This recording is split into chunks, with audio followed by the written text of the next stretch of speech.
I was not prepared for this moment. On the morning of April 29th, 2016, an unexpected email suddenly reached my inbox. It was sent by PlayStation, notifying me a large package was on the way and containing instructions for the review process of Uncharted 4. Still somewhat in shock that now would finally be the time, not even half an hour had passed and the doorbell already rang. It was the very first time I had the opportunity to receive a major game release this early, 11 days, and it could not have been for a more special game. The 2.5-year wait that preceded the launch of Uncharted 4 had felt like a lifetime.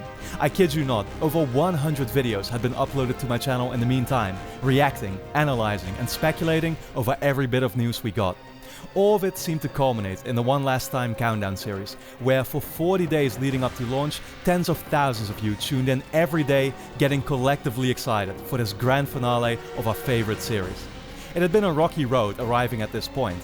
The departure of Amy Hennig, creative director of the franchise, resulted in a complete turnover, with a new duo of directors taking over. Several delays, the looming expectations of a possibly darker tone, and the announcement that A Thief's End would mark Nathan Drake, Sully and Elena's very last chapter. Nothing could signify more how important it was for Uncharted 4 to get it right. In broad daylight, I closed all the blinds in my room. Never had I started up a game with such double feelings. On one hand, the sheer excitement to finally go on the adventure I had anticipated for years, yet at the same time a sinking realization I was about to say goodbye to the characters that I'd grown up with. Now was the time.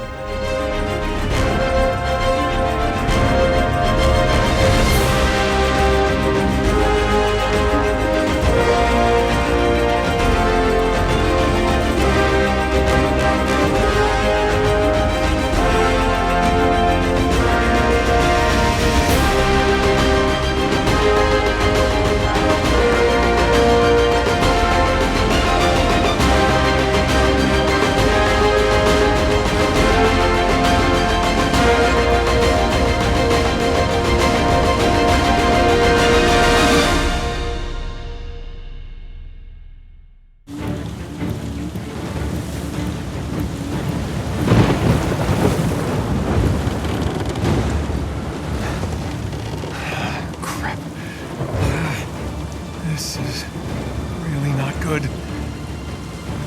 Hold on!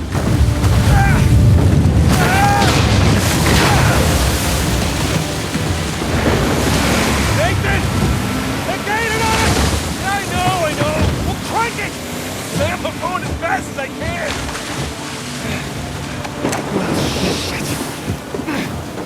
In franchise tradition, Uncharted 4 opens with a bang. Barely allowing Nathan Drake the time to throw in a signature "oh crap" line yet, you already find yourself in control of a boat as you're being chased down in the middle of a thunderstorm. Crashing into enemy ships, evading huge rocks in front of you and shooting down a couple of militias, it's a spectacular prologue sequence that I've heard from many people they view as purposefully reminiscent to the start of Drake's fortune. I don't blame them. At this point, you'd almost be inclined to react thinking, what's changed? After all, Uncharted had always loved overwhelming us with action, often downright restraining itself in unfolding all layers of its story to prioritize a fast pace above all. Initially, it appears like A Thief's End will be no different in this regard. The real surprise, however, is that for once, that could not be further from the truth. Watch it! Oh shit!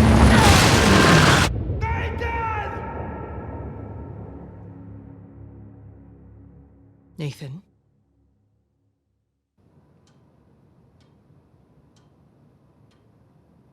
Nathan?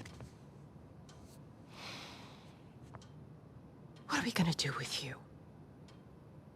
You must be tired of these lectures. I know I'm tired of giving them. And now you have to stay here with me all weekend instead of going on the retreat with everyone else? I don't care. Yes, that is the crux of the problem. I don't see why I'm the only one being punished. Because you started the fight. He wouldn't give me back my book. I told you to leave those books in your room. You only have yourself to blame. Doesn't give him the right to just snatch it from me. Does that give you the right to start throwing punches? It wasn't just about the book.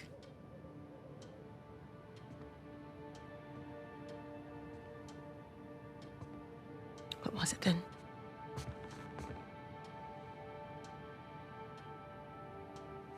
Nothing. I'll save it for confession.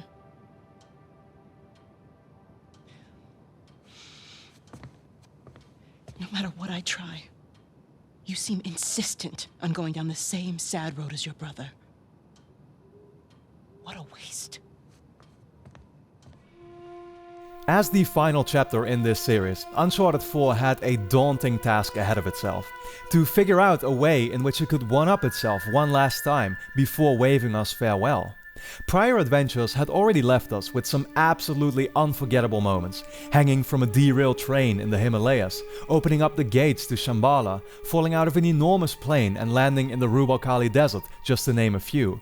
How much further could you really go? This particular line of thinking had already cost Uncharted 3 some credit with me and a large portion of fans. Its huge emphasis on bombastic action had caused the game to suffer somewhat in terms of organic storytelling and overall flow. You could argue it also forms the biggest split between Uncharted's audience and what they value the most about this franchise.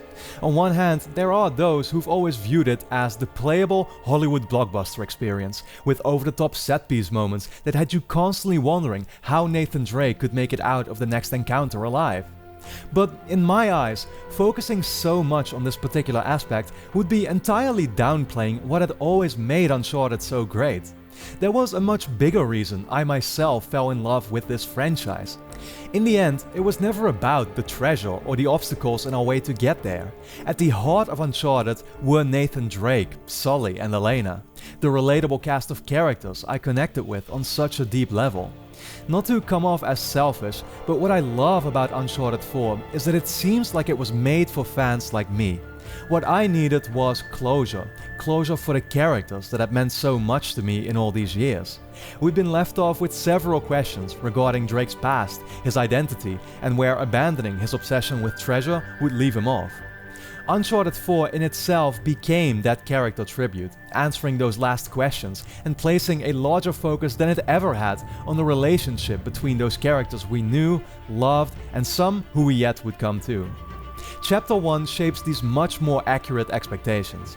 In hindsight, I wasn't shocked to learn that opening with the massive boat sequence was in fact a last-minute decision, and this is where the game was originally supposed to begin. It puts us in the St. Francis orphanage where Drake grew up. We learned about this through Marlowe in Uncharted 3, who had already hinted at his much troubled past. His mom had apparently committed suicide. Drake supposedly wasn't his actual last name, though for us, the biggest surprise stayed out until now. Drake actually had a brother named Sam. Of course, most of us were prepared for this, because we eagerly watched all the trailers leading up to launch. Sam's existence always appeared to come a little out of thin air, and to be fair, it probably did. I don't think that the idea for his character was ever there beforehand. With Marlowe knowing as much as she did about Drake, not even mentioning Sam, his biggest weak spot back in Uncharted 3, seemed like a giant missed opportunity. Therefore, the task to sell us this idea that Sam had always played a vital role in Drake's life is incredibly tough. I do believe that Naughty Dog managed to pull it off as best as they possibly could, as all the other reasons he was never mentioned make much more sense later on. Ultimately, Sam was needed for this game to reveal Nathan's most vulnerable side, how his past shaped him to become consumed by history and the hunt for treasure. Now, as always, these first few chapters are simultaneously meant to introduce us to the main gameplay features, which in this case translates to sneaking your way past the nun and priest, and together with Sam climbing over the rooftops to escape the orphanage where Drake is clearly not enjoying his time. While this sequence has yet to reveal its true purpose later on, Sam leaves Drake with the bad news that he is leaving town for a while, but he also has a surprise to make up for it, with visible emotional meaning to Drake. I found Mom's stuff. Everything that Dad sold, I tracked down the buyer. If you're saying this just to make me feel better... I swear to God. Where? On the other side of town. What do you say we go and get it back? You mean steal it? It's not stealing if it was ours to begin with. I'm pretty sure the cops aren't gonna see it that way. Well, then let's not get caught.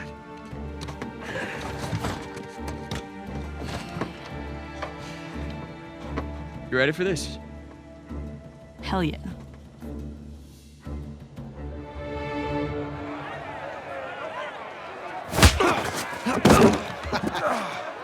Esto va a estar más fácil de lo que esperaba, ¿eh?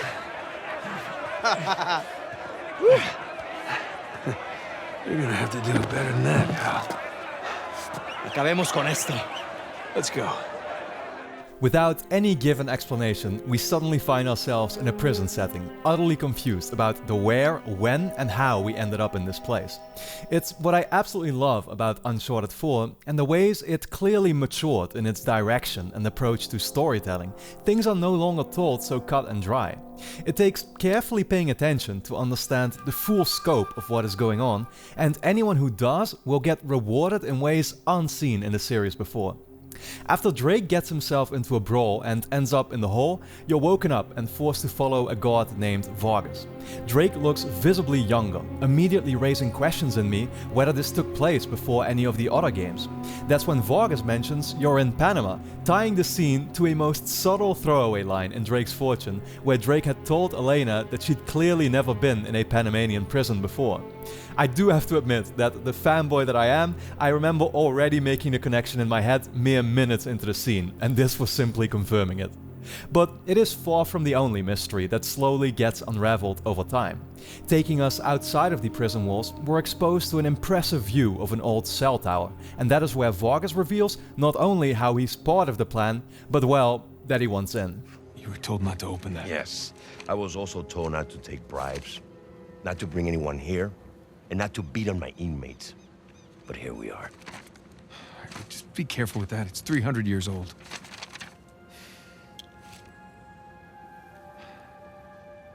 I was a member of Captain Henry Avery's crew. You know who that is? He was a pirate. The pirate who pulled off the biggest heist in history and got away with it. I looked him up. That's great. Over $400 million worth of gold and jewels, all from one single ship. The Gunsway. Yeah. I'm familiar with the story. Can you get to the point? I occupied the highest cell in the Spaniards' prison. Here. I hope someday you will find your way into this infernal place, bear my cross, and discover the riches of paradise. What? What do you want? The riches of paradise. It's a metaphor. No. You and your friends did not pay to get into this infernal place in search of a metaphor. I want in. Right. I'll tell you what. Let me go up there, check out the prison cell. If there's still anything there after 300 years, you can take this up with Rafe. Very familiar to the numerous table scenes in previous games, this conversation lays the foundation for the treasure that we're after in Uncharted 4. Pirate Captain Henry Avery's 400 million in gold and jewels, which he obtained after his infamous Gunsway heist in the late 1600s.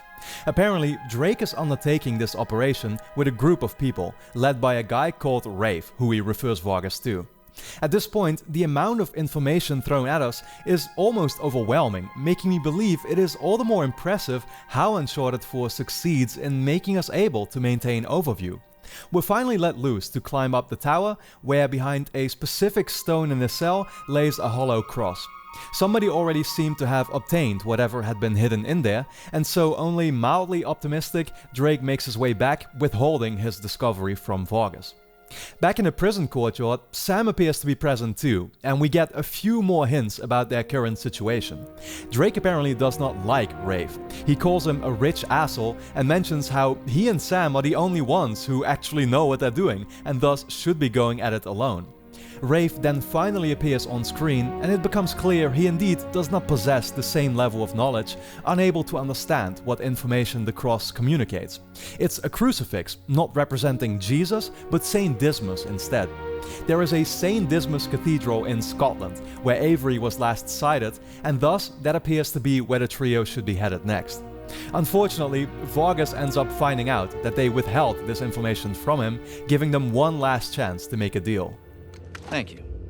We're willing to give you 10%. Think half. We're doing most of the work, 20, and you'd never find it without us. 25 equals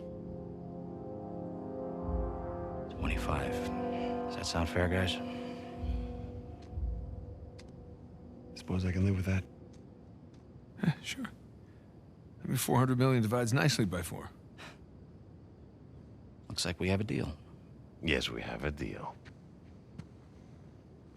And if you ever cross me again...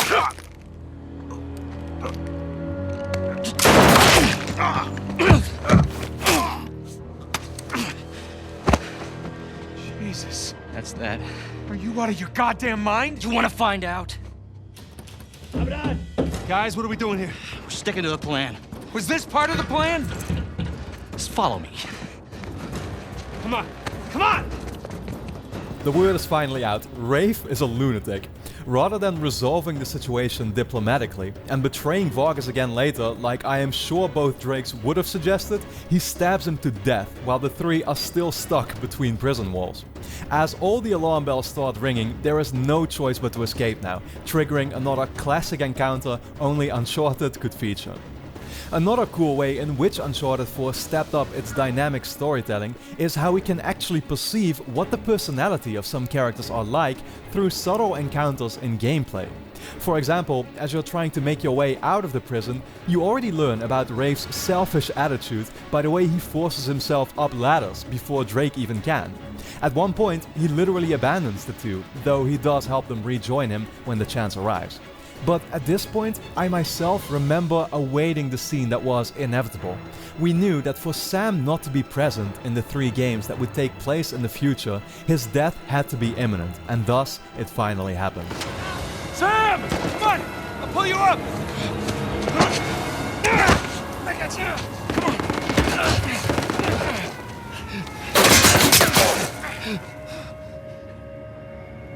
Sam, no. No, you hold on! Hold on! Sam! Give me your other arm! Come on, reach! No! Sam! We gotta move.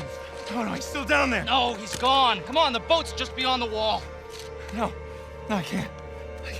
Can't leave him behind. Nate, your brother is dead. Either come with me or join him. Just have it your way.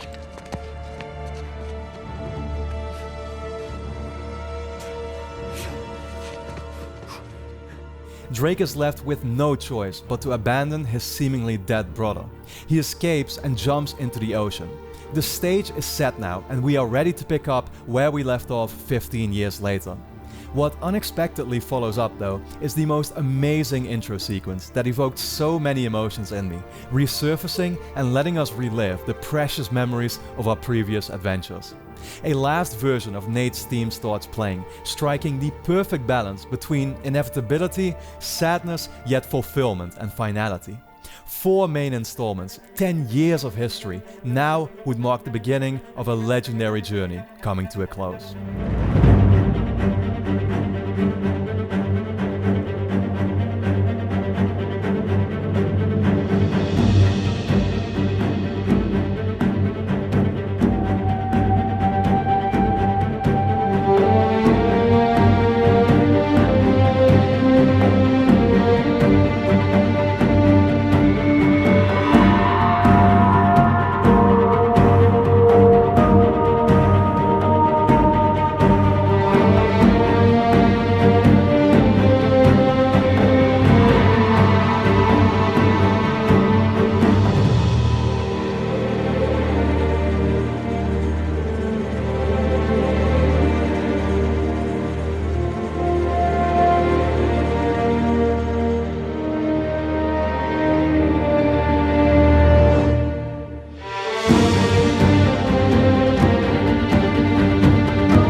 At last moving us into the present, Chapter 3 is deceivingly called The Malaysia Job, to give us the assumption that little has changed and Drake is once again up to something exhilarating, but that couldn't be further from the truth. Searching for crates with copper and connecting cables to a sunken container isn't the exciting underwater activity we would have guessed to be doing beforehand. Finally rising back up reveals we're actually in New Orleans, and that Drake could call himself lucky with this rare occasion he was given a task like this. He has settled down and spends most of his time in an office, now living a normal life with Elena post Uncharted 3, but it's a life he clearly isn't happy with. Again, you can see the clever little ways that the game tries to get this idea across to the player. Jameson, Drake's boss, constantly warns you how the amount of oxygen in your tank is running low. Drake, however, keeps downplaying it, essentially waiting for something to go wrong and create a tense situation he can try to escape from. Sadly, even that doesn't seem to want to happen. He does get offered an illegal job in Malaysia, which he decides to pass on, and also gets invited to go bar hopping with the crew, but instead says he would rather go home and crash, quite literally so, as we'll come to find out. Relating so much to the cast of characters and therefore caring a lot about continuity as well, something that had always irked me about Uncharted was how little the games would bother to acknowledge the events of previous adventures. References between Drake, Sully and Elena were made relatively scarce, and up until now, every Uncharted installment usually marked somewhat of a restart. While Drake and Elena would always end up together by the time credits rolled, the next game had to find a way to break them up again and repeat the cycle. Therefore, the upcoming chapter that awaited could honestly not have made me appreciate it more. I felt for Drake, witnessing him as he's longing back to the past by looking at old artifacts in his attic. All accompanied with little tunes from the respective soundtrack, we get one more look at his belt buckles, a vial of resin, the journal that took a bullet for Sully and caused him to survive. In it, there is an actual photo of the trio at the end of Drake's fortune that we had never seen before. Even now, with the prison flashback just added on top of it, the crucifix hidden in an old box already feels like another extension so naturally added on top of it. When Drake takes a toy gun out of its holster, it suddenly triggers music from the first game, and he pretends to be shooting at bad guys in the form of cardboard targets hanging from the ceiling. Finally being awakened out of your dream by Elena, going downstairs reveals a pretty ordinary sight. The rooms in the house are a little more messy than I would personally leave them, but there are artworks on the walls, marriage photos of the two, and there is casual music playing in the background. Most importantly though, for once we haven't hit a reset. The series' backstory is actually being acknowledged now. Drake is retired, but he clearly misses his old life. A conversation with Elena has him completely zone out, distracted by the photo of a tropical island next to him. Elena doesn't quite appreciate it, so to make up for it, Drake suggests to try beating her in her favorite game. Ironically, this was perhaps one of the hardest scenes I remember having to keep a secret before launch, because a revival of Crash Bandicoot was highly requested in the gaming community at the time. Obviously developed by Naughty Dog back in the 90s, it's a fantastic nod to their own history as well, how much they've evolved, though in some ways you could argue they may have actually not. Drake jokingly makes comments about the boulder that is chasing him and the failed jumps he definitely would have been able to land himself. Ultimately though, it's impossible for him to beat Elena's high score, reinforcing this idea that his life sucks. He knows it but won't admit it out loud. All that he needs at this point is one good reason to get out.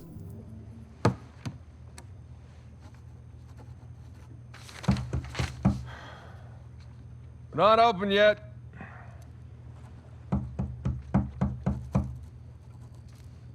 We're closed. Come on, man. All right, I'm coming. Coming. Asshole. Yeah, can I help you? Yeah, I'm, looking for my little brother. It's about your height, a little bit leaner. Definitely less gray in the temples. Sam? It's good to see you again, Nathan. And that reason presents itself. Sam is alive. He survived from his shot wounds, and absolutely dumbfounded, Drake catches him up on everything he's gone through. But, you know, I managed to grab a few trinkets here and there. Paid off the car, the house, engagement ring, the engagement ring. I'm married. I can't believe... Elena from the stories, that's my wife.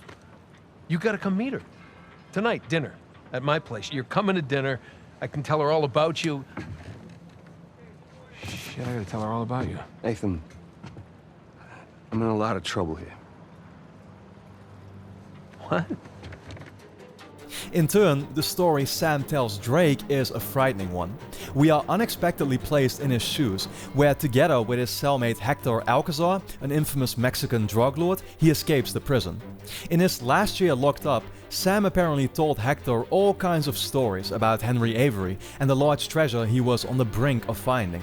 Hector heard these stories and chose to bring Sam in on his escape plan, but then learns that Sam isn't exactly as sure of the treasure's location after all.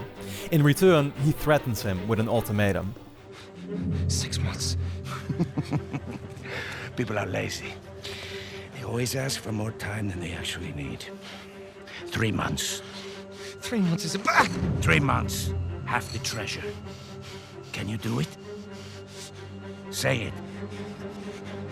3 months. Half the treasure. Now, if you run, or try to hide the treasure, or do something really stupid like go to the authorities, I'll know. And when you least expect it, I will be there. At that point, death is not a mercy I will grant you.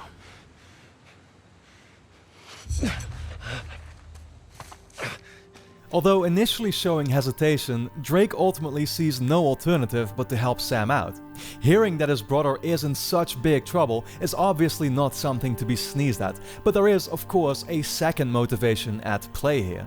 Having secretly desired for an opportunity like this to occur, it is just the reason Drake needed to warrant to himself that he can lie to Elena and leave to hunt for treasure one last time.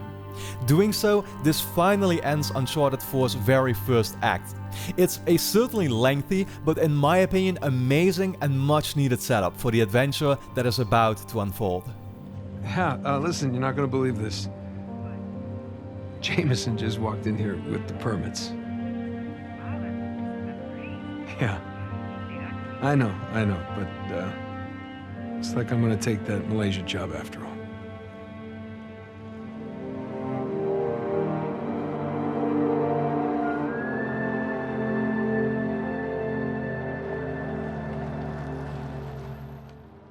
Now that a long list of events and character motivations have at last been established, the next act fortunately gives us a lot more breathing room. Sully is finally thrown back into the mix, after an emotional reunion because Drake actually hadn't seen him in years. With his help, the group plans on stealing a second St. Dismas cross, up for sale at an illegal black market auction for which Sully managed to secure an invite. The Italian auction is another level where I absolutely love the creative direction that was chosen. Here we have 3 characters, all settled up with individual tasks on one shared mission, and so we constantly switch up between their activities. While Drake looks for a power switch to cut off the electricity, Sam goes undercover as a waiter, as Sully tries to buy them time, outbidding a familiar competitor who unexpectedly shows up. It's Rafe Adler, still on the hunt for the very same treasure they are, and now partnering up with a new character, Nadine Ross, who runs an army for hire called Shoreline. While Sully normally feels right at home with all the sleazebags present, Rafe clearly isn't messing around, unable to control his anger, realizing who just showed up to try and snatch his life project away from him. Well, I know when I'm a third wheel. You 2 kids have fun tonight. Just hold on, Sully. How'd you find out about it? It? What it is that, Rafe? Nadine, I think your partner here has had too many Bloody Marys. Cut the bullshit, old man. I don't know how you scammed your way in here, but if you think about bidding on Avery's cross, I can tell you exactly how you're going to be leaving in a goddamn Rafe. fight.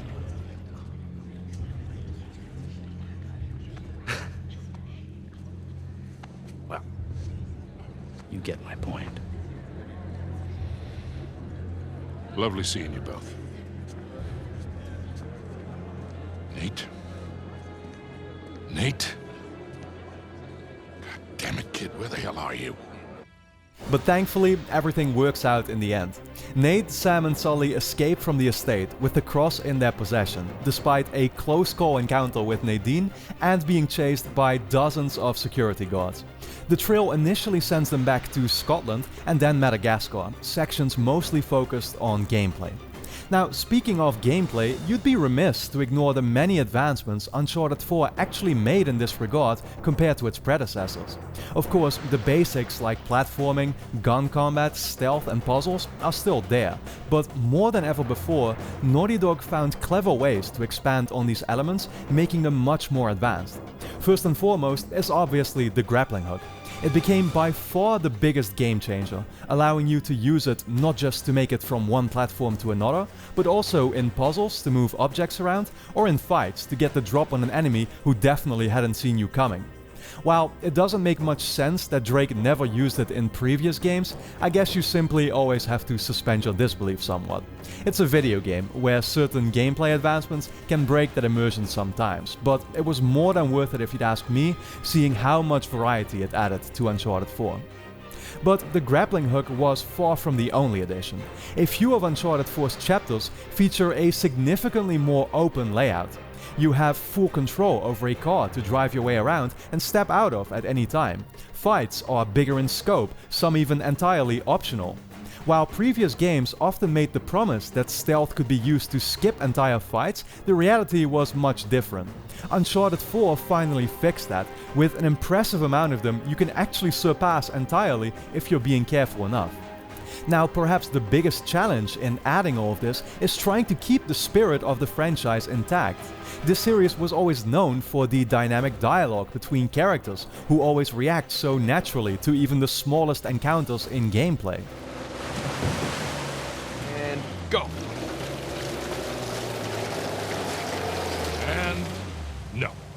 The good news is that Naughty Dog once more succeeded in this with flying colors. Anytime you step out of the car, characters will pause their conversations momentarily and pick up where they left off once you're back. Even cutscenes are triggered in such natural ways, no longer suffering from the screen cuts that were unavoidable back on the PS3, now also being rendered fully in-game. It's taken forever to get to this volcano. Patience, Victor, patience. Do you know how those pirates got here? They had to start in England. I'll be right back. Okay, so you're not interested. I am. Just checking something out.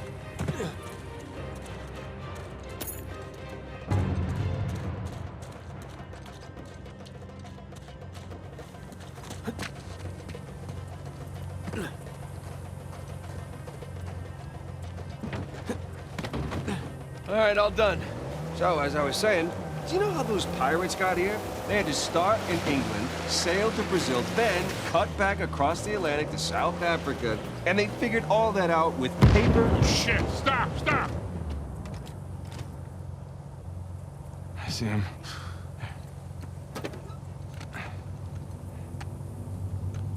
What do we got?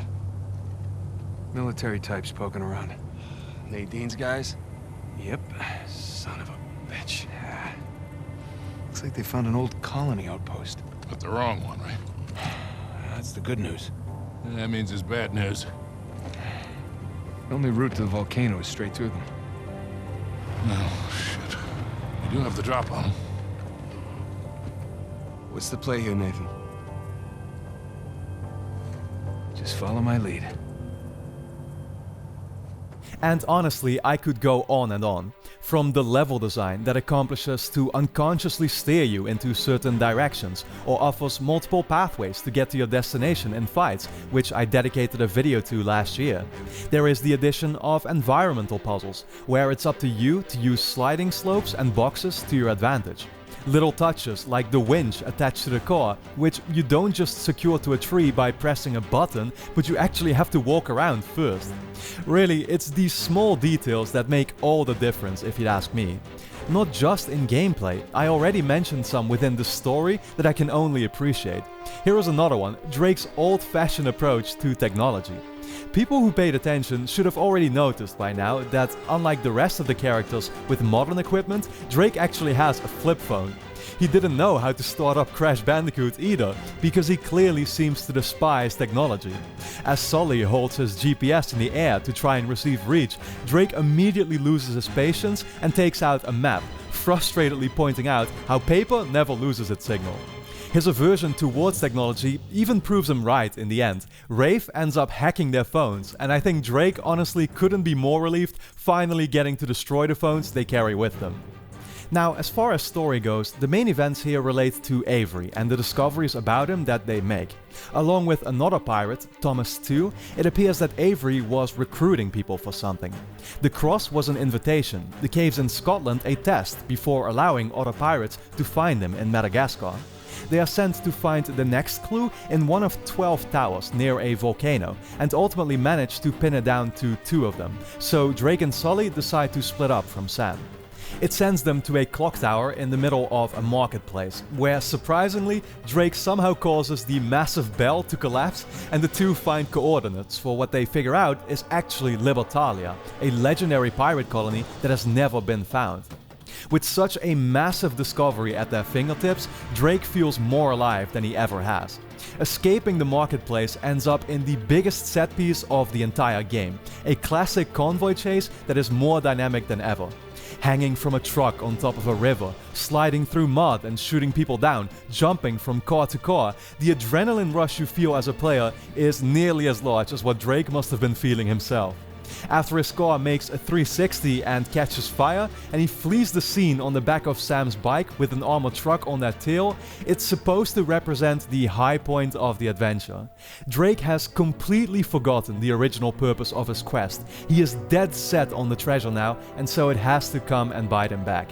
It turns out that Elena figured out she was being lied to and awaits them back at the motel. The scene that plays out as a consequence here probably left me the most depressed I've ever felt in the entire series. It's not just seeing Elena and Drake's relationship on the brink of ending, but hearing Drake burst out at Sully for the very first time, calling him by his real name, that was the moment that broke me. Elena and Sully were gone now, and there was little reason for me to believe we'd see them back, perhaps at the very end of the game if we were lucky. What resolution Naughty Dog had found for their relationship to come to, I didn't even want to have to think about. It's different this time. I have to save him. I don't even care about the treasure. The look on your face when you walked into this room. If you're done lying to me, then you should stop lying to yourself. I got a plane to catch. You do what you have to do.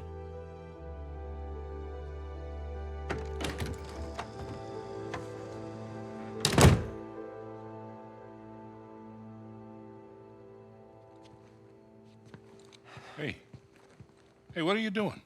Go after her. We're not done here. Well, maybe we should be. What are you saying? I'm saying maybe there's a smarter way to save Sam. Such as? Such as we give him a new identity. We put him in hiding somewhere. He's been in prison for 15 years. He's not going into hiding. Okay, fine. You go after your wife. Sam and I will head off for Libertalia. Without me? Come on, you'll get both of you killed. Really? Kid, I've been doing this for a hell of a long time. I think I might be able to handle... Hey, you want to be helpful, Sullivan? Go keep an eye on her.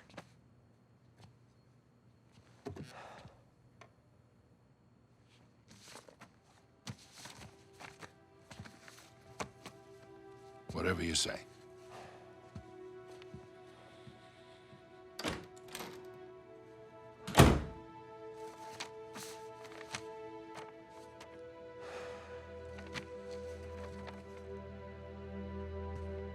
You need a hand? I got it.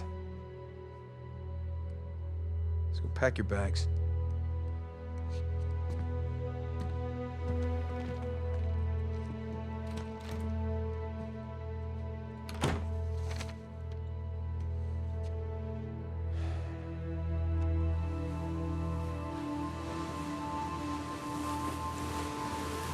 There could be no more double feeling going into Chapter 12. The overarching thought in my head fully resembled that of Drake. Despite a few unsuccessful attempts by Sam to cheer him up, the situation felt completely hopeless now, and it was hard to bring up any more motivation to continue. This becomes a big subject of irritation to Sam in the coming chapters, who does not seem to want to empathize with Drake, outwardly no longer showing any enjoyment towards their quest. At Sea is the last real open chapter in the game, as we are now getting really close to pinning down the exact location of Libertalia. Optional things left to be done are to find treasure within shipwrecks on the water, analyze blueprints and maquettes of the pirate colony, and fail at attempts to have Sam join in on the last game of Marco Polo. Marco! Who's Marco? Get it? Eventually, Drake and Sam are finally able to locate Libertalia, on an island that can easily be identified by a giant turtle-shaped mountain, an iconic landmark that, similar to what previous installments already used to do, it always finds a way to place in our sights in the remainder of the game to come. This trick was also applied in Madagascar, by the way, where climbing up the huge clock tower revealed the entire city in the distance that you'd later be driving through. For a more pitiful example, there was also this massive yellow crane in Scotland that you ended up only using to grapple across platforms. Other than that, it's just left silently parked there, for me as a sad reminder for what was supposedly intended to be an extremely large set-piece moment Naughty Dog had no choice but to cut from the game very late into development. There are some other things we know were cut from the game as well. The next chapter, Marooned, which picks back up after the intro, highlights the expanded movement mechanics. We get access to a climbing baton that you can use to land bigger jumps by correctly timing button presses. Drake can now move arms individually to reach certain ledges too. Originally, there were even plans to allow you to shoot into walls and use those bullet holes as handholds, for which apparently there wasn't enough time left in development either. It's obviously easy to hear about these small but cool additions and feel a sense of disappointment, but cuts like this just happen with any game. It's a shame, but what stayed in is more than enough to be content with if you'd ask me. Now, Drake and Sam's conflict comes to a climax once the two reconnect after being split up temporarily, but their argument is unable to lead to any real repercussions as it gets broken up by a giant discovery. I'm gonna scour this island inch by inch if I have to until I find that treasure. Now, if you're confused about what you're doing here, then you can go home, Nathan. Wait, I can go home? Are you kidding me? Do you have any idea what I put on the line to get you here? About what I put on the line, okay? The last 15 years of my life. This has nothing to do with that. It has everything to do with that. What?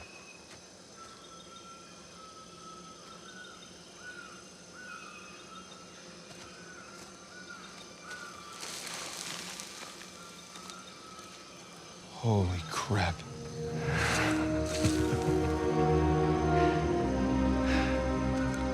Still want to go home? Let's just see what else we can find. Mere minutes later, we finally get to set foot in Libertalia. This is where the rest of the game will fully take place, a decision I was very happy with for two reasons. Not only is it a direct answer to the complaints that we barely got time to explore the ancient cities in previous games, but it benefits the pacing in the same way I loved how Uncharted 1 and 2 made you travel through their locations in an organic, uninterrupted way. The commercial district allows for many great interactions, exploring its houses, a stable and prison. Uncharted 4 added a lot more environmental storytelling too, with Drake who can actually be seen making drawings in his journal now, keeping track of the many notes and vistas we come across along the way. Funnily enough, one of the best parts of Chapter 14 is an optional conversation, emphasizing the fundamental difference between what stage Sam and Drake are at in their lives. With so many adventures behind him, Drake has come to the realization that his obsession with treasure forced him to make too many sacrifices. He has entered a new phase in his life that no longer allows for the kind of risks he is taking right now. But Sam, having spent so much time in prison, hasn't seen that same progression in his view of life. The way he puts it, he likes the hand they were dealt. In a dialogue with Sully earlier on, he had already revealed that he thinks not only him, but Nathan as well, were meant for this life. Spending a few more hours making their way through Libertalia, it quickly becomes clear that things did not end very peacefully in the colony. Entering a courtyard reveals a war zone full of bodies, where it appears some kind of revolution took place. Inside the treasure vault, paintings of all founders are marked with the word thief. Pirates will be pirates. It seems that they stole all the treasure for themselves and moved it to a place called New Devon.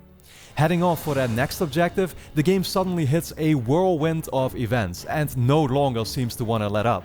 Shoreline sets up an ambush, blowing up the tower as you're trying to hurry your way out. That's where you end up in a fight with Nadine, which ends with Drake and Sam holding her at gunpoint.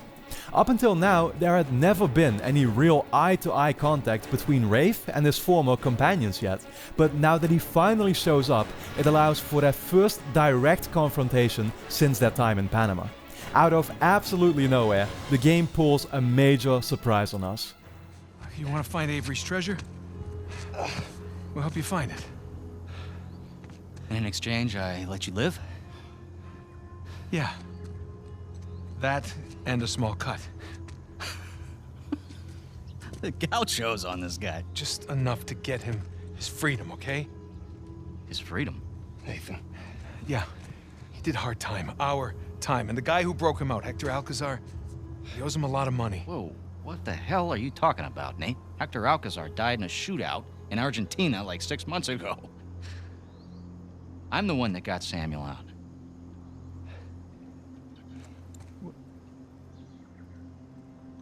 Oh. Wow. What did he tell you? Sam, what kind of story did you cook up? Alcazar? Really? You lied?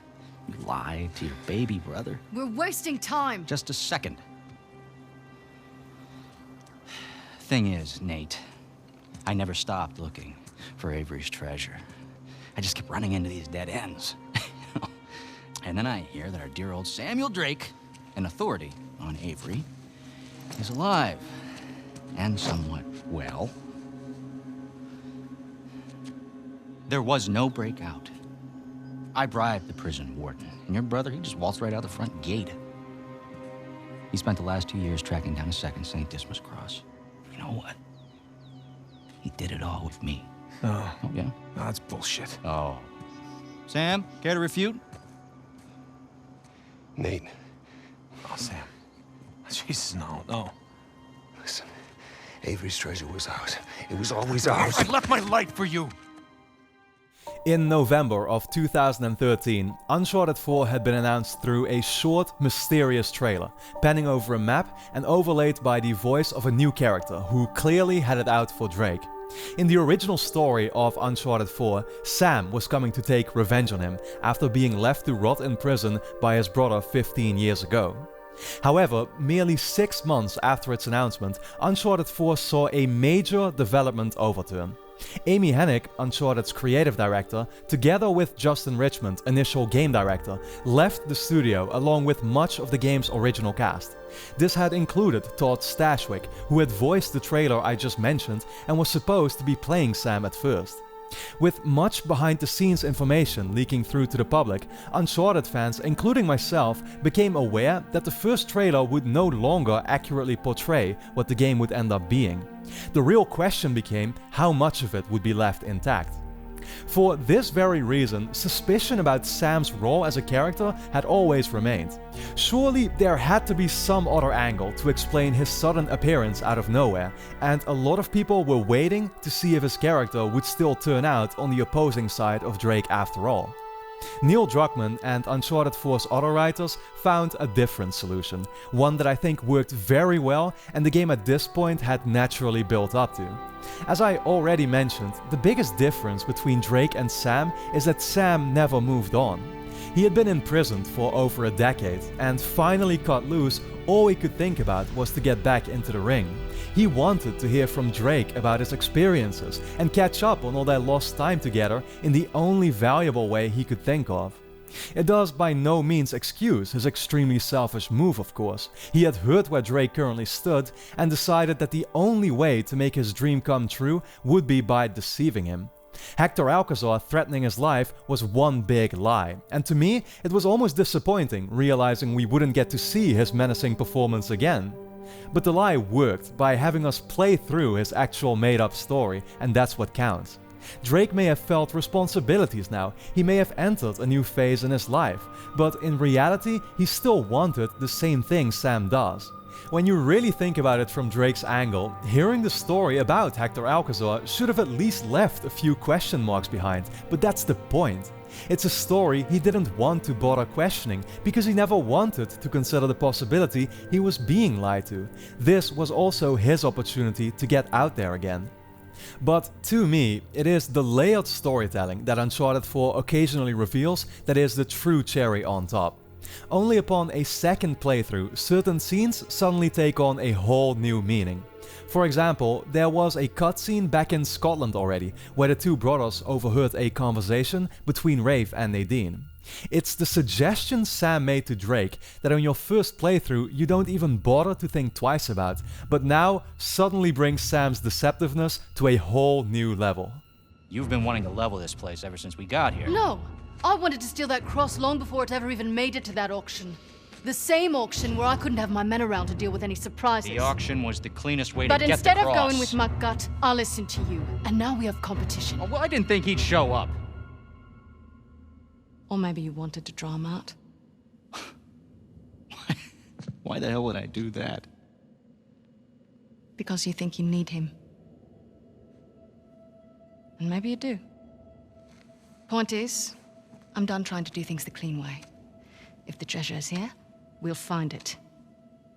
And if not, well... maybe it's time to move on, huh?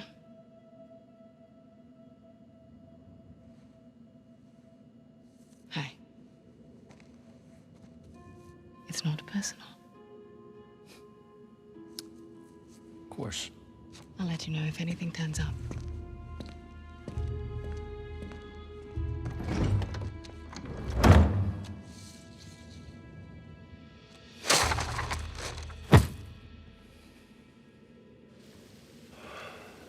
Let's get moving before they blow that treasure to bits. Oh, stop making out. Wait. You think she was right, though? About what? About Rafe wanting to draw you out. As long as he doesn't get the upper hand, who cares? Doesn't matter. You see, their talk was never about Nate, but Sam, and even worse, he knew it.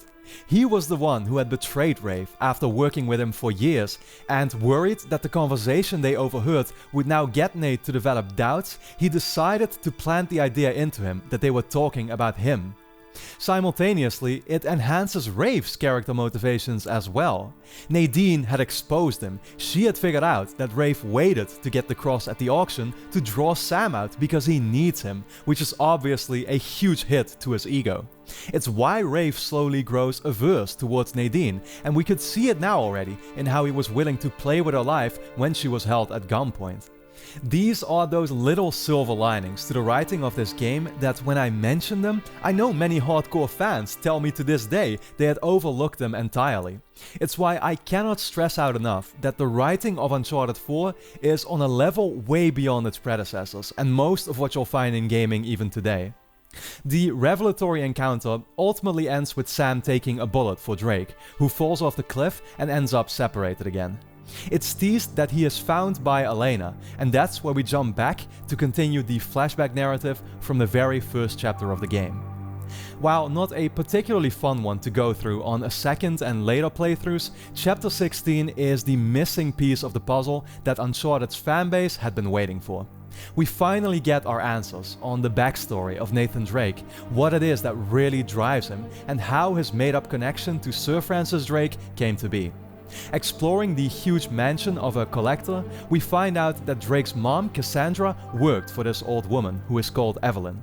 Their mom's suicide was the result of her having an incurable disease, which I presume was a decision to rewrite her death into something still very tragic, but that at least doesn't need to be explained much further.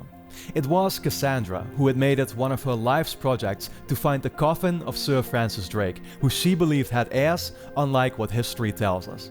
It's what Drake and Sam decide to turn their name into, at last explaining Marlowe's comment back in Uncharted 3 as well. While therefore definitively terminating the connection to Francis Drake that initially made Drake seem so cool in Uncharted 1, it's a very neat way to bring the storyline full circle at last.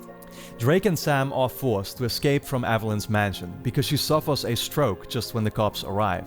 And now on the run, Sam sees only one solution in order to remain free. We get as far away from this place as we possibly can. Yeah? And how long till the cops find us? Oh, I think they'll be looking for Nathan and Samuel Morgan. Yeah, that's us. What if it wasn't? Nathan, back at that mansion, you knew just as much about that stuff as that poor old lady. Here. I always felt that we were destined for something great. But until tonight, I didn't know what that meant. But this, Mom's unfinished work, this is our chance to restart our lives with brand new identities. What are you talking about? Well, I know some guys. Pretty good at forging papers, too. Now, as for our new name, Mom believed that Sir Francis Drake had heirs. Who's to say he didn't? You're serious, aren't you? Nathan, we were meant for this. And I promise, you and me together, we're gonna go far. So what do you say? Nathan Drake?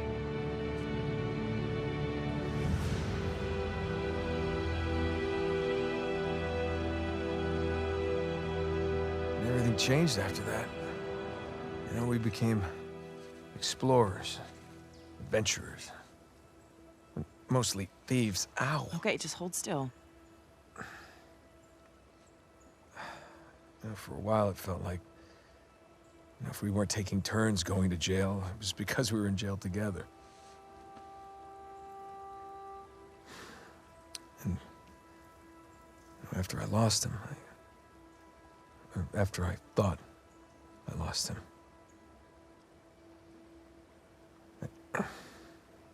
You didn't want to bring him back up again. something like that. The game had already teased Elena'S reappearance beforehand, but seeing her on screen now, I couldn't help but be caught off guard by one particular detail. It was her outfit, a purple top. That could not be a coincidence, right? Once more, the franchise had come full circle. We were back in the jungle, just like in Drake's Fortune, like old times. Nathan clears up here why we had never heard him speak about Sam before. The memory of his apparent death had been too painful, and he did not want to bring him back up.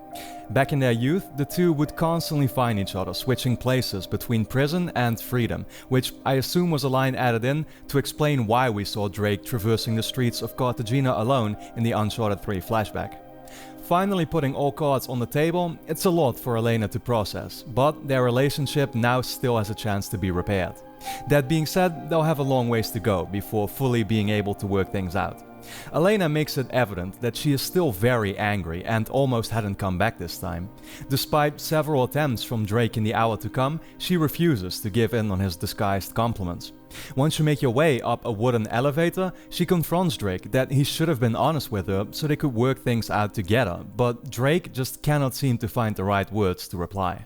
You know, even if you think that you're protecting me, you don't have a right to shoot me out. No matter what it is, you're supposed to come to me so that we can work through it together as a team. I know that. Really, I do. It's just... You know, we should stay focused. There'll be time for this later.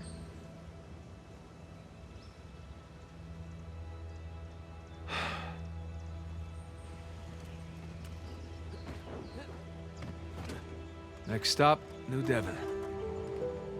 Silence commences, and we drive through the beautiful scenery of Libertalia with an emotional song playing in the background. Drake and Elena had obviously had plenty of these conflicts in previous games before, always postponing the necessary conversation until the very end. Although it initially appears like the same thing is waiting to happen here, I like that Uncharted 4 once more breaks tradition with earlier entries. Drake no longer wants to delay speaking the truth, after facing yet another life or death encounter on the edge of a waterfall that he now understands could as well cost him his life at any time. Whew. Huh? So much for the car. Come on. I wasn't trying to protect you. It's just, I made a promise that I was done with this life. We both did. Yeah, but I broke it. I didn't tell you because I was afraid. Afraid of what? Of losing you. I guess I was, protecting myself. You know? We have a lot of ground to cover. Yeah. Should keep moving. Yeah. Though she may not have outwardly expressed it, it is clear that Elena feels relieved, finally hearing Drake being honest with her. The rescue mission for Sam can continue now, leading us through New Devon. Needless to say, whatever happened in Libertalia ended in absolute disruption. The place is covered in cages, skeletons of dead pirates still within them. Investigating the houses of the 12 pirate captains reveals that they also eventually turn on each other, each aiming to claim all treasure for themselves. You travel past some gruesome sights, like the corpse of Captain 1's wife hung up and left with a signed note by Baldridge. It is fascinating stuff, though nowhere near as absorbing as what Drake and Elena run into over at Thomas 2's house. Good lord. Looks like we found the party. Looks like we're a little late.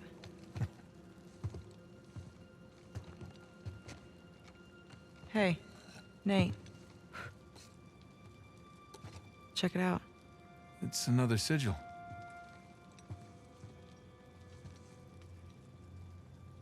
Oh my god. What?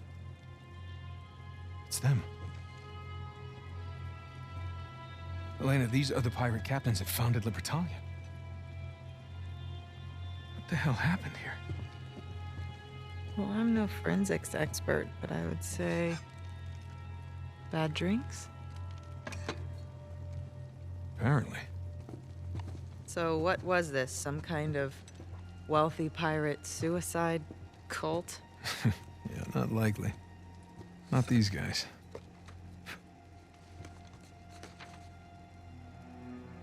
On behalf of Lord Avery, I invite you to my manor at sundown tomorrow. The time has come to abandon our animosities and reunite under the banner of God and liberty. Signed, Thomas 2.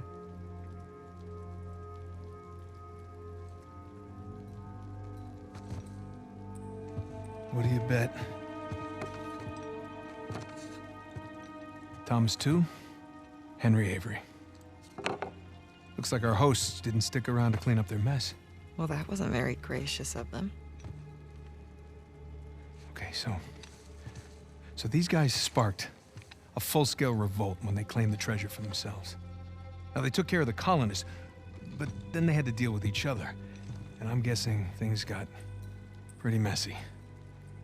So, Avery and 2 invite them up here to, abandon our animosities. Abandon the animosities. Avery makes a grand toast. For God and liberty! Arg, ahoy, mateys, all that. And they all take a swig. Except these two. And just like that, all the treasure of Libertalia becomes the sole possession of 2 men.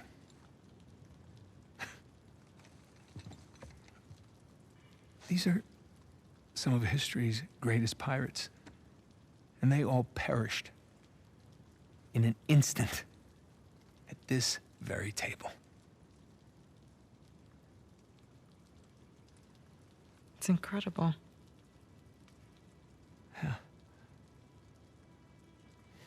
I'm sorry. I'm sorry. It's okay. The expression on Elena's face tells us more than 1,000 words could. How could she blame Drake for what he did? There is no way around it. He really was meant for this life. Uncovering lost history, the lure of adventure, it is what Drake requires in his life in order to be happy. Realizing this, she no longer feels any anger towards him for what he did. They end up making it to Avery's house, where a hidden entrance reveals a dark underground passageway leading to the outskirts of the island. In case you hadn't already noticed it, Avery had gone entirely ballistic, and within his panic cave we find even more eerie views. Accompanied by signs with texts directed at his enemies, there are rib cages, arms and jawbones all hung up. While you never witness him in the flesh, it's these remnants of Avery's actions you encounter that make all the difference. To me, he is a character in this game, one where he doesn't even directly appear. Uncharted 4 also decided not to feature a supernatural element, unlike its predecessors had. Rightfully so in my opinion, because it would have definitely taken away from the primary goal of its final act. Still, I think that Avery's explosive mummies provide a fitting last-minute shift in terms of gameplay, welcome in its unpredictable nature. Now that the end appeared to be slowly coming in sight, I noticed an increasing sense of dread within me, fearing that some harmful event to one of the characters we knew could be imminent. When Drake and Elena then become trapped, free themselves and run away, I remember my heart literally stood still for a quick second there, afraid that my nightmare scenario had just become reality. It's just like old times, huh? Elena? Elena? Hey! Hey! Elena, come on! Elena! My hero. Oh, no, you didn't do that. No! That's not funny! Oh, you have done much worse. God, you gave me a goddamn heart attack. Oh, let me listen. Sounds good to me. You realize we're now even for everything I've ever pulled, right? Yeah, like ever. No, not by a long shot. Gosh, you've got mud everywhere. Anyone ever tell you you have a funny idea of romantic? Yeah, I may have heard that somewhere before.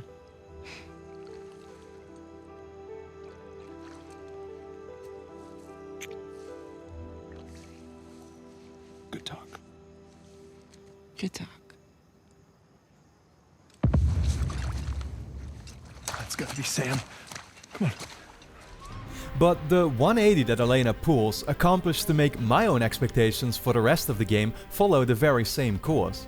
If there was ever a moment for a main character to die, I figured this would have been it. You see, promoted as the final chapter in the series, and certain trailers as well as comments from developers implicating a drastic change in outcome, I and many fans with me had been prepared for the worst. A disastrous event had to be awaiting one of our favorite characters, whether it was Drake, Sully or Elena. Now that it hadn't happened here, I suddenly no longer felt any fear that Uncharted 4 would still bite that bullet. It's funny because I remember that piece of awareness almost coming as somewhat underwhelming to me back when I would first roll the credits. Now that I look back on it, I honestly couldn't be more relieved that it didn't, but it's interesting to look back at the contrast between then and now. Sam finally appears in sight, and we make ourselves up for one last spectacular sequence of fights. Chapter 20 shines in its stunning views, revealing a graveyard full of ships. The shards of red masts waver in the air as the horizon stretches out kilometers into the distance. Playing the game on crushing difficulty, this always marks by far my favorite part, highlighting Uncharted 4's incredibly tight combat mechanics and the satisfying impact of weapons like the RPG, Condor's shotgun and Barrack pistol. To round it all off, Henry Jackman's bombastic soundtrack gets the justice it deserves as you grapple your way along, swim out of sunken wrecks, and blast RPGs into ship masts that come crashing down.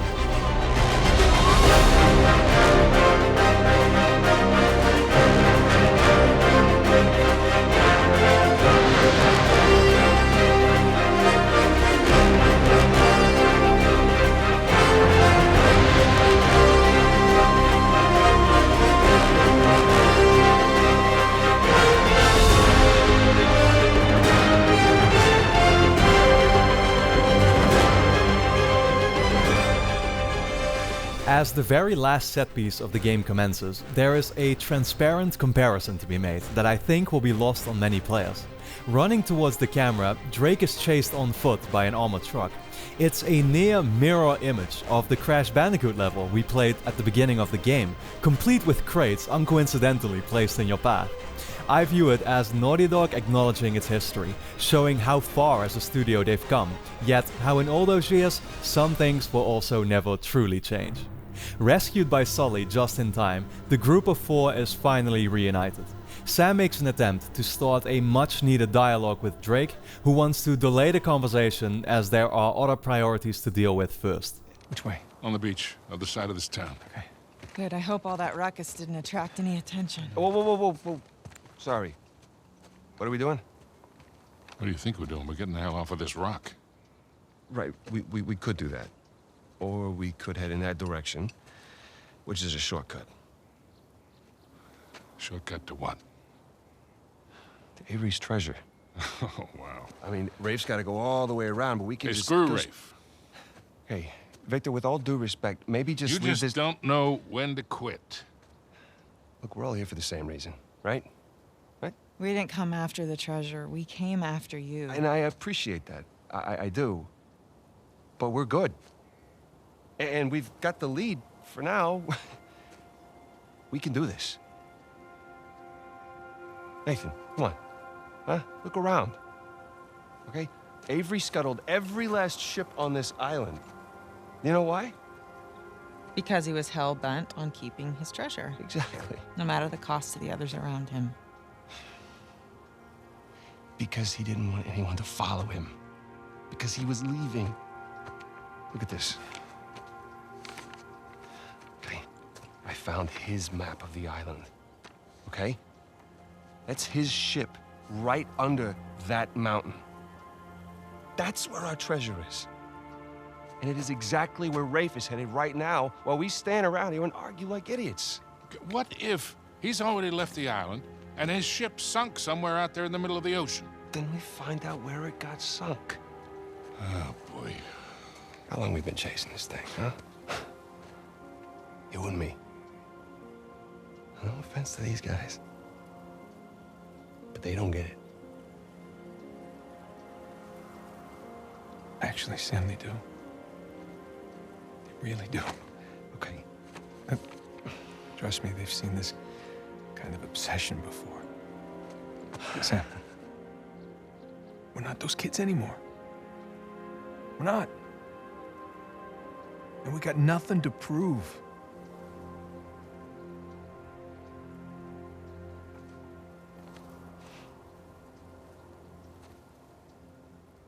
Victor, where's that plane? Right this way.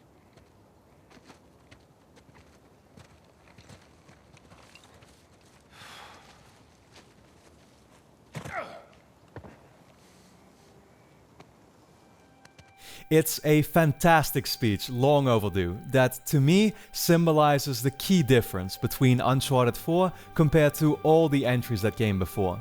Those games already had practically everything. There was just one component they lacked: character growth.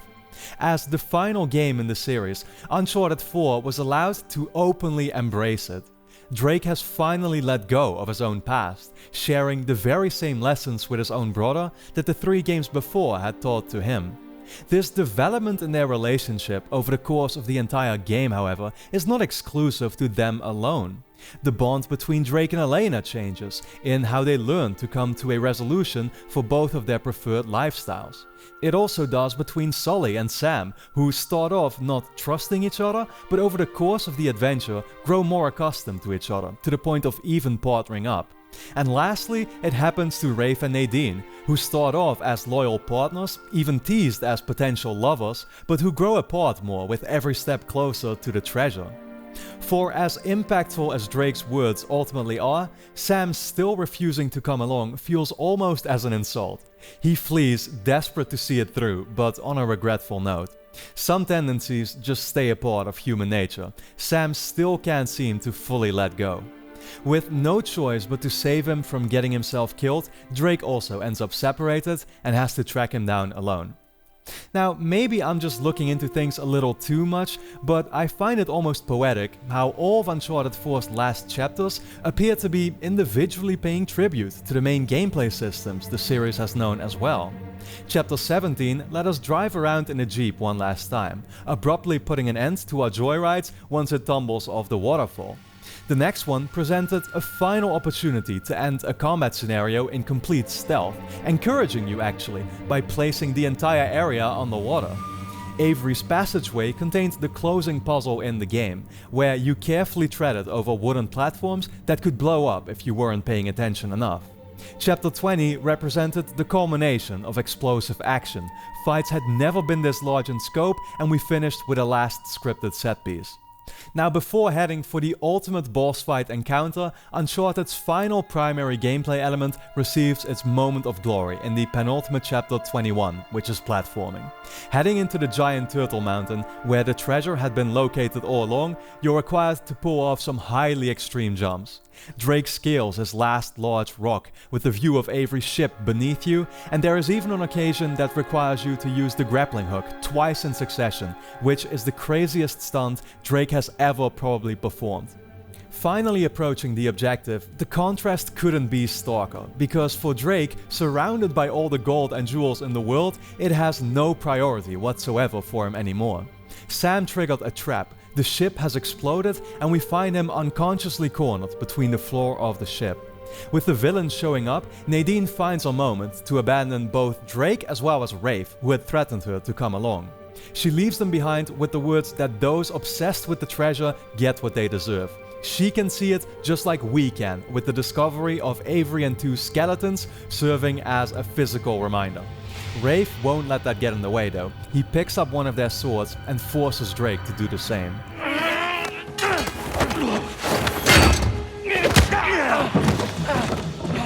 I have sacrificed everything to find Avery, and I'm not gonna let a couple of two-bit thieves, a senile con man, and a washed-up journalist take that away from me!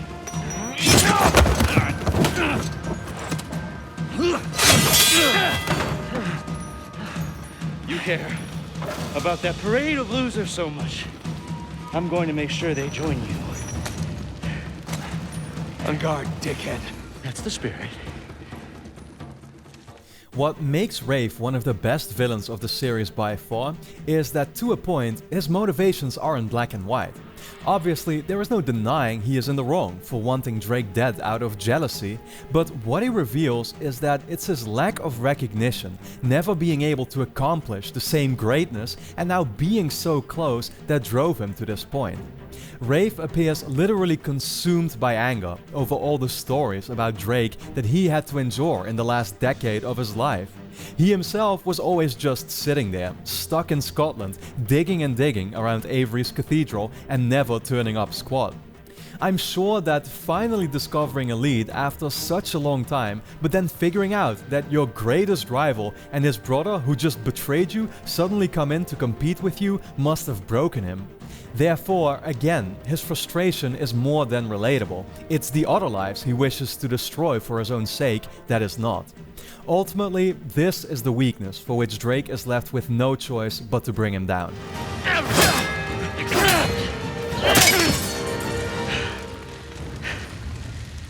I earned this. All of it. You want the treasure, Rafe? It's all yours.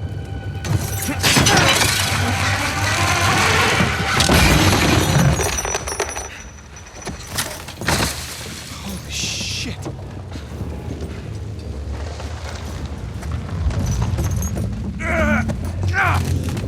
Hey, come on, let's get you out of here. It's too heavy. Let's try again. It's no use. Try again. It's no use. Come on. Nathan. Damn it. Listen to me. Listen to me. All I ever wanted to do was find this treasure with you. Hey, we did it. We did it, brother, okay? It's all right. There's gonna be another way. Nathan, you gotta go.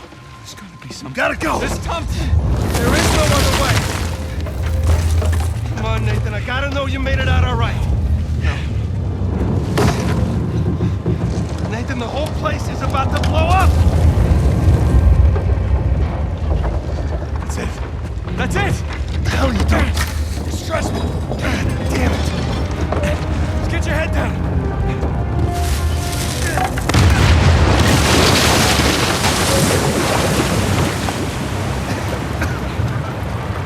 Do it now.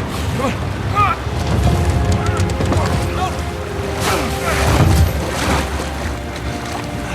Alright, you were one crazy son of a bitch. I just want to know it. Come on.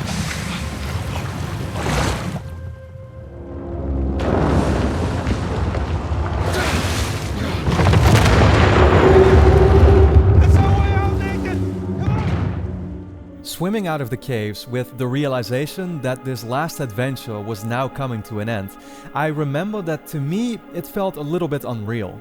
All these years leading up to release, you'd been anticipating this moment that you thought you were now ready for to come. But then when it finally arrives, you realize you can never be prepared entirely. I didn't want for this to be it yet. There is this insatiable thought of it's never enough. I don't think I'm alone when I'm describing this. In what I initially believed to be the final minutes of the game, there is this conversation between Drake and Sam that really resonated with me.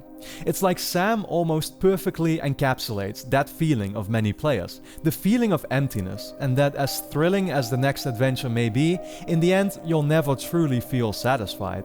Drake recognizes it completely, but answers that you should sometimes choose what you're going to keep and what you're willing to let go. While we do not know what the future of Uncharted itself may yet hold, there is lots of talk about an eventual continuation.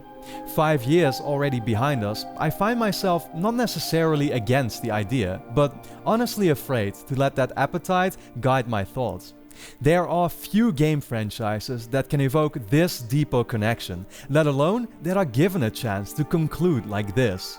For as fitting as a final chapter Uncharted 4 became, I guess I just don't see a reason we would need an additional piece to a puzzle that is already complete. As Drake says, sometimes the best thing to do is to simply let go. Or I guess you could always put it as Sully would say. Don't push your luck.